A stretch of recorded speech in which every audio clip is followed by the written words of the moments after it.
Os guerrilheiros israelitas se agitavam em seu esconderijo na montanha. Um exército de sírios desavisados fervilhava na planície abaixo.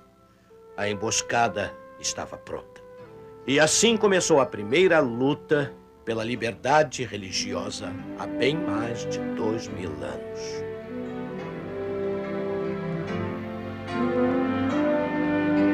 Está escrito com George Vandeman, apresentando Cristo vivo como resposta às suas necessidades mais profundas. Hoje, o que eu gosto nos nossos amigos judeus.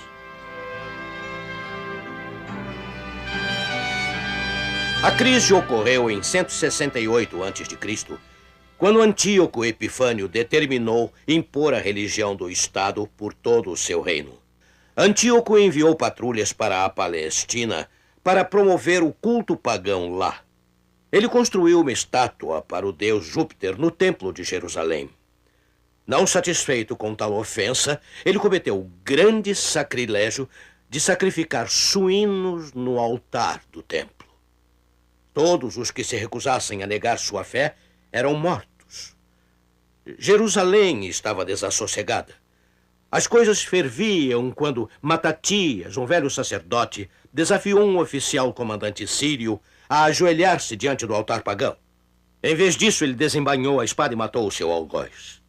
Em seguida, fugiu com seus 5 filhos. Embora Matatias tenha morrido, seus filhos, liderados por Judá, prometeram guardar a fé. Judas Macabeu montou um exército mal equipado, mas heróico, de combatentes pela liberdade, dispostos a lutar até a morte pela liberdade de consciência.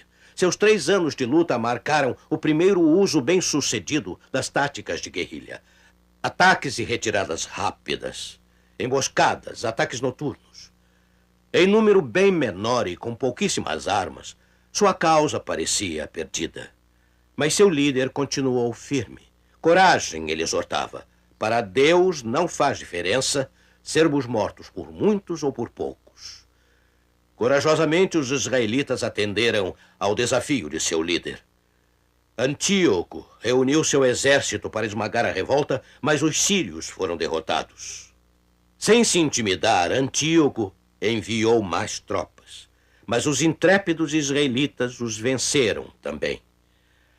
A seguir, houve uma invasão de um exército maior ainda. Tão certos estavam os sírios da vitória dessa vez, que trouxeram consigo mercadores de escravos para levar embora o inimigo vencido. Judá encontrou esse exército perto de Emaús e os colocou em fuga, capturando armas e suprimentos suficientes para equipar 10.000 soldados. Na última e decisiva batalha de 165 a.C., um bando de vários milhares de israelitas derrotou um exército de 47.000 da cavalaria, infantaria e lanceiros montados em elefantes. Jerusalém estava salva. Os alegres vitoriosos limparam o santuário, rededicaram o templo. Em todos os infernos, os amantes da liberdade em todo o mundo celebram essa libertação no festival de 8 dias do Hanukkah. Você sabia que a existência futura do cristianismo esteve em perigo durante a crise macabeia? A vitória dos israelitas sobre Antíoco preservou a herança religiosa do Deus único para ser levada por todo o globo pelo cristianismo, judaísmo e islamismo. Agora uma palavra sobre o convidado do programa de hoje. Circunstâncias um tanto parecidas com as do programa da semana passada, O que eu gosto nos católicos, me levaram a convidar Clifford Goldstein a participar hoje. Embora judeu de nascimento, ele é agora um cristão que tem dedicado sua vida a melhorar as relações entre as comunidades cristãs e judaicas. Clifford é um redator completo e é também o editor da revista Shabbat Shalom. Tivemos um encontro em Washington, D.C. Clifford Goldstein, isto vai ser diferente hoje. Onde você nasceu? Bem, como muitos judeus, eu nasci em Nova York e como muitos deles, eu fui criado em Miami Beach e como muitos judeus, eu morei uns tempos em Israel. Eu imagino que a grande diferença é que quando eu estava morando em Israel, eu me tornei um seguidor de Jesus como Messias. Não é interessante? Em um dos kibbutz? Eu estive num kibbutz lá no norte da Galileia, ao longo da margem das montanhas de Golã. Sei. E eu fui batizado no Rio Jordão. Foi emocionante. Agora, fale-nos um pouco sobre os seus conceitos. O tema do programa de hoje é o que eu gosto nos meus amigos judeus. Sobre sua história, sua herança. Dê-nos uma ideia sobre a sua. Bom, a herança judaica é muito, muito excitante. É quase igual a ler um livro de aventuras quando ouvimos sobre os judeus e o modo como sobreviveram todos esses anos. A coisa que acho mais emocionante é que eles vêm de tão longe no passado, quando muitas daquelas nações pagãs em torno deles sacrificavam seus filhos e seus bebês a todos aqueles deuses diferentes. Os judeus eram ministros e sacerdotes no lindo templo de Deus. E quando Londres e Paris não passavam de pântanos, os judeus já tinham Jerusalém, aquela linda cidade no centro do mundo. E isso é uma coisa emocionante, essa história tão antiga que temos o privilégio de ter. Fabuloso, uma rica herança. Você, sem dúvida, era um judeu secular, estou certo? É, muito secular. Mas você sabe o bastante sobre a sua herança judaica para saber da nossa dívida. A dívida do cristianismo para com a fé judaica. Você pode destacar alguns desses grandes itens? Especialmente como um cristão, eu passei a entender realmente muito sobre o judaísmo e o propósito do judaísmo e por que o Senhor criou os judeus para a obra que eles tinham que fazer. E tem muitas coisas hoje que os cristãos herdaram dos judeus. É claro, a Bíblia, tanto o Velho como o Novo Testamento, e são judeus do começo ao fim. São judeus os conceitos e todos os seus ensinamentos. E Jesus, é claro, também é judeu. Portanto, nós temos tanta coisa deles. Toda a religião, na verdade, vem dos judeus. E vocês têm hoje a lei que os judeus têm guardado, a lei diante de nós e todo o conceito de sacrifício do Messias, da redenção, o monoteísmo. Um Deus. Estes são conceitos que foram tirados dos judeus. Não há a menor dúvida. Nós, cristãos, devemos muito à nossa herança judaica. Pense um momento sobre isso. Nós adoramos o mesmo Deus. Seguimos as mesmas escrituras hebraicas. Quando perturbados, encontramos conforto nos mesmos salmos. As crianças judias e cristãs se deliciam com as mesmas histórias. Davi, Golias, Daniel na cova dos leões, a brava e bonita rainha Esther. Honramos os mesmos pais na fé. Abraão, Moisés, Elias e muitos mais.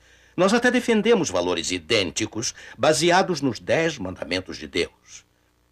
Sim, os crentes judeus e cristãos partilham em muita coisa de nossa religião. A maior diferença entre nós, é claro, é a fé em Jesus como Salvador, ou Messias. Mas existem divisões, mesmo entre os estudiosos judeus, quanto ao significado do Messias e outras crenças também. Dentro do judaísmo, encontramos 3 ramificações principais: a ortodoxa, a da reforma e a conservadora. A ortodoxa tem o maior número de sinagogas, mas a maioria do povo judeu americano se identifica mesmo com a conservadora ou a da reforma. Vários subgrupos também crescem. Um dos principais é o movimento reconstrutor. A despeito das congregações terem total independência, elas conseguem manter uma extraordinária unidade. Isso é especialmente notável uma vez que o povo judeu tem se espalhado fora de sua terra natal nos últimos 2000 anos. Há muitos anos, os exilados adolescentes José e Daniel levaram bênçãos para sua terra de cativeiro. Os imigrantes judeus têm sempre enriquecido os países que os recebem de muitas maneiras. Historicamente, muitos dos mais famosos e melhores músicos, cientistas, advogados, artesãos, artistas, homens de negócio, generais, filósofos e estadistas têm sido judeus. Inquestionavelmente, os Estados Unidos não seriam a grande nação que são hoje não fosse a contribuição do povo judeu. No início da história colonial, refugiados judeus buscaram a liberdade em nossa terra da liberdade. Entretanto, mesmo aqui eles sofreram com o preconceito e alguma perseguição, mas nem sempre. Por exemplo, os colonizadores judeus de Portugal encontraram segurança na Nova Amsterdã holandesa. Em 1654, eles estabeleceram a primeira sinagoga oficial no Novo Mundo. Em 1850, 77 congregações judaicas tinham sido organizadas em 21 estados. Hoje, 3.500 sinagogas na América do Norte servem aos nossos 7 milhões de judeus. O povo judeu ainda sofre preconceito e discriminação. Muito disso vem dos supostos cristãos. Sabemos com grande tristeza que Adolf Hitler subiu ao poder e massacrou milhões de criaturas judias em uma terra com grande herança cristã. É claro, Hitler não praticava o cristianismo. Os crentes alemães ficaram chocados com os inenarráveis horrores dos campos de extermínio, mas não podemos negar que Hitler usou o preconceito e o medo que muitos protestantes tinham pelo povo judeu. Nós, cristãos, esquecemos às vezes que o próprio Jesus era judeu.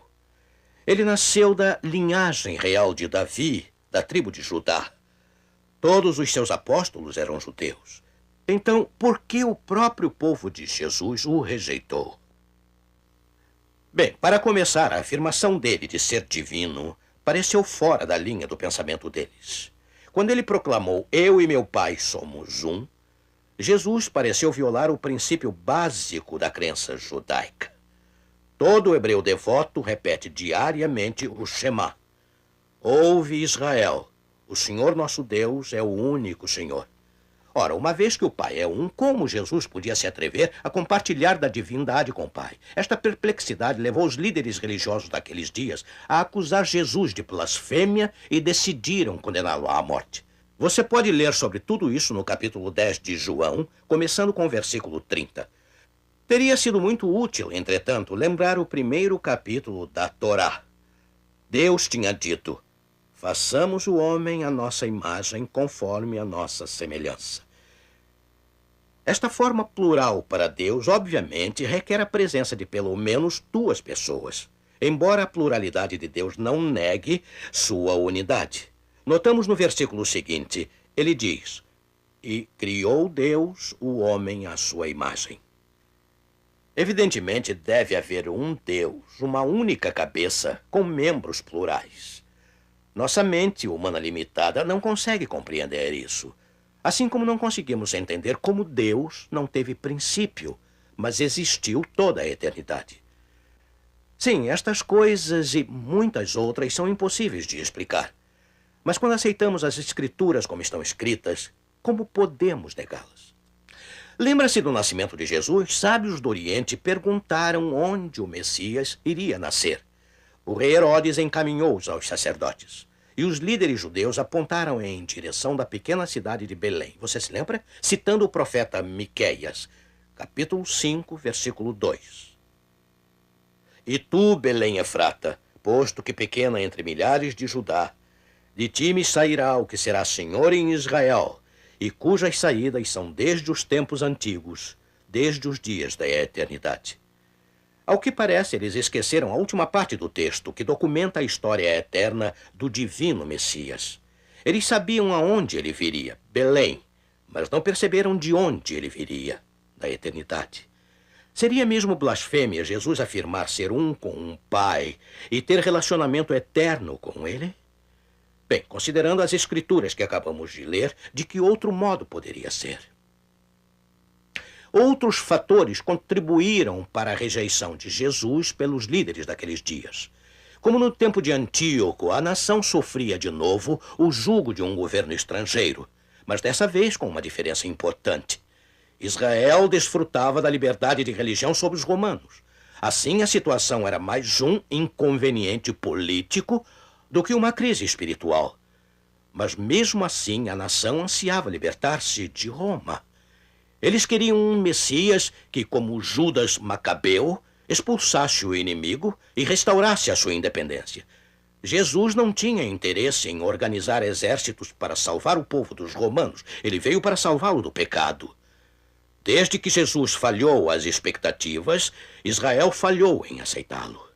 Mas no dia em que ele foi crucificado, alguns pensaram de outro modo. Imagine uma conversa no Calvário entre dois membros da alta corte judaica, Nicodemos e José. Ambos tinham se comovido profundamente com os ensinamentos de Jesus. Embora nenhum deles houvesse se identificado com ele, José cria secretamente. Nicodemos, entretanto, ainda lutava com a dúvida. Enquanto a multidão olhava para Jesus em sua agonia final, os dois líderes judeus afastavam-se para uma conversa tranquila. Nicodemos sugeriu que, se Jesus fosse de fato o Messias, Ele teria salvo a si mesmo da cruz e livrado a nação de Roma. José destaca uma passagem no profeta Isaías, capítulo 53, versículos 3 a 8. Era desprezado e o mais indigno entre os homens. Homem de dores e experimentado nos trabalhos, e como um de quem os homens escondiam o rosto. Mas ele foi ferido pelas nossas transgressões e moído pelas nossas iniquidades. O castigo que nos traz a paz estava sobre ele, e pelas suas pisaduras fomos sarados. Todos nós andamos desgarrados como ovelhas. Cada um se desviava pelo seu caminho. Mas o Senhor fez cair sobre ele a iniquidade de nós todos. Porquanto foi cortado da terra dos viventes, pela transgressão do meu povo foi ele atingido. Mas como vamos saber se Isaías estava se referindo a Jesus aqui? Nicodemos quis saber. Ele podia estar retratando a perseguição do povo judeu. Como nossa nação sofreria com seus inimigos. Leia o texto com atenção, José persiste. Ele traça uma diferença entre o mestre sofredor e nossa nação. Nós, nossa nação, escondemos o nosso rosto dele. Ele foi ferido pelas nossas transgressões. Nicodemos está impressionado, mas ainda perplexo. Suponha então que Isaías esteja testificando aqui de seus sofrimentos pessoais. Bem, isso não pode ser, replicou José. Esta passagem envolve punição substitutiva de Deus. Diz que o sofredor seria ferido por Deus. O Senhor levou sobre si a iniquidade de nós todos. Como viu, o Messias suportou o castigo do pecado pela nossa salvação. Ele é o Cordeiro sacrificial de Deus. José continua, há muito tempo no deserto nosso povo foi atacado por cobras venenosas. Milhares estavam morrendo sem esperança. Deus disse a Moisés para fazer uma serpente de metal e colocá-la no alto de um mastro para que as vítimas vissem. Todas as que olhassem com fé e crescem que Deus podia curar, viveriam.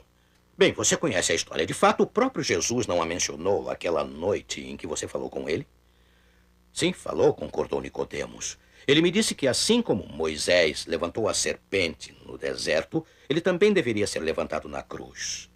Assim como a serpente foi amaldiçoada, ele também suportaria a maldição de Deus. E todos os que crescem nele não pereceriam, mas teriam a vida eterna. Agora, enquanto falava, Nicodemos adquiria uma nova convicção. Sabe, José, eu sempre pensei sobre o que Jesus me disse naquela noite. E eu estou vendo com clareza agora. O Messias está suportando a maldição de Deus na cruz para que eu possa ser perdoado. Eu tenho que olhar para ele e viver. Mas diga-me, José, você crê em Jesus? Por que manteve a sua fé em segredo? Até esta altura eu tinha medo, admitiu José. Mas acabou. Se Jesus pode sacrificar sua vida por mim, então eu posso dedicar a minha a ele. Bem, eu também, diz Nicodemos. E juntos eles declararam a fé no Senhor Jesus Cristo. Enquanto eles reverentemente retiravam o corpo quebrado da cruz, a multidão olhava em silêncio. Muitos foram para casa naquela tarde meditando, e havia muito em que meditar. A confissão do oficial romano, verdadeiramente este homem era o Filho de Deus. O grito do ladrão morrendo, Senhor, lembra-te de mim quando entrares no teu reino. E a oração de Jesus, Pai, perdoa-lhes, porque não sabem o que fazem. Teria a multidão sido precipitada em condenar Jesus? E se ele fosse realmente o Messias? Aquela noite, sob a luz das velas do Sabat, muitos pesquisaram as profecias como nunca antes. Eles descobriram que Davi, 1000 anos antes, havia escrito o doloroso grito de Jesus. Deus meu, por que me desamparaste? No mesmo salmo, Davi predisse os pregos da crucificação. Transpassaram-me as mãos e os pés. Há mais a descobrir sobre Jesus. Os soldados tinham dividido suas roupas entre si. Mas quando chegou a vez da túnica, eles tiraram sorte para não rasgarem a peças sem costuras. Isso também foi predito. Outras profecias também foram cumpridas. Seu traidor vendeu Jesus por 30 peças de prata. O dinheiro serviu para a compra de um cemitério chamado de Campo de um Oleiro. Tudo isto foi predito 500 anos antes. Cada profecia, como vê, ajusta-se perfeitamente a Jesus. muitos concluíram que Jesus era de fato quem ele afirmara ser, o Messias. A prova mais convincente sobre Jesus, entretanto, é o silencioso testemunho dos tempos. 3 anos e meio antes de sua morte, quando começava o seu ministério, ele anunciou, está em Marcos, capítulo 1, versículo 15, o tempo está cumprido. A que tempo ele estava se referindo? Havia algum tipo de contagem regressiva profética aqui? Na verdade, havia. Muito tempo antes, o profeta Daniel predisse, 25º versículo do capítulo 9, sabe e entende, desde a saída da ordem para restaurar e para edificar Jerusalém, até o Messias, o príncipe, estão determinadas 7 semanas e 62 semanas. Na época de Daniel, você sabe, Jerusalém estava em ruínas, mas Deus, em sua misericórdia, prometeu restaurar a cidade. A ordem do rei Artaxerxes foi dada em 457 a.C. Podemos ler tudo a respeito na Bíblia, no livro de Esdras, capítulo 7. De 457 a.C. até o Messias aparecer, seriam 7 semanas e 62 semanas. São 69 semanas ou 483 anos proféticos. 7 vezes 69 igual a 483. Em 27 depois de Cristo, exatamente 483 anos após o mandamento para restaurar Jerusalém, Cristo foi batizado e começou sua missão como Messias. Há mais ainda na profecia de Daniel, no meio da semana. 3 anos e meio mais tarde, o Messias deveria ser cortado, ou seja, executado. E isso aconteceu na data exata. É maravilhoso que, através dos séculos, milhares de nossos amigos judeus têm considerado Jesus o cumprimento de sua herança. Uma herança gloriosa, a qual todos partilhamos. Durante os terríveis dias da Segunda Guerra Mundial, tropas nazistas percorriam a Holanda em busca do povo judeu. Bem poucos cristãos pareciam se importar, mas alguns sim. Na cidade de Haarlem, Corrie ten Boom abriu seu coração e seu lar para aqueles que Hitler mais odiava. Uma tarde, a temida Gestapo chegou. Enquanto os soldados invadiam a casa, a família de Corrie escondia seus amigos judeus lá no alto, num quarto secreto no 3º andar. Os judeus escaparam, mas os donos da casa não. No campo de concentração em Ravensbrück, Betsy, a amada irmã de Corrie, morreu. A própria Corrie esteve marcada para a câmara de gás, mas um pequeno erro do clero a livrou. Corrie sucumbiu diante da amargura de seu sofrimento e perda? Não, amigo. E ela jamais se arrependeu do sacrifício de salvar os refugiados judeus. Sabe, eles eram seus irmãos e irmãs. Sim, sejam cristãos ou judeus, pertencemos todos à família de Deus.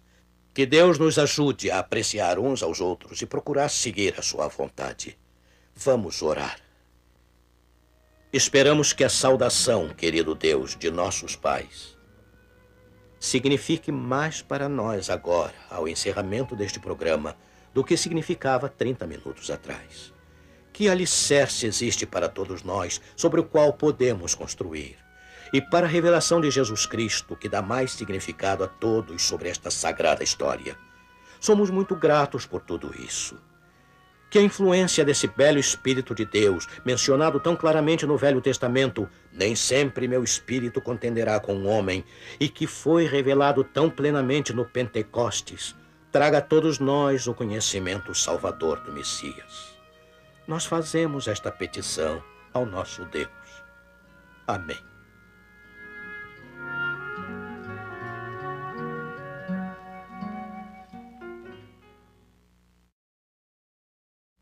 Que pena, tão cedo chegou o momento de dizer até logo a todos. Mas lembrem-se, está escrito, não só de pão viverá o homem, mas de toda a palavra que sai da boca de Deus.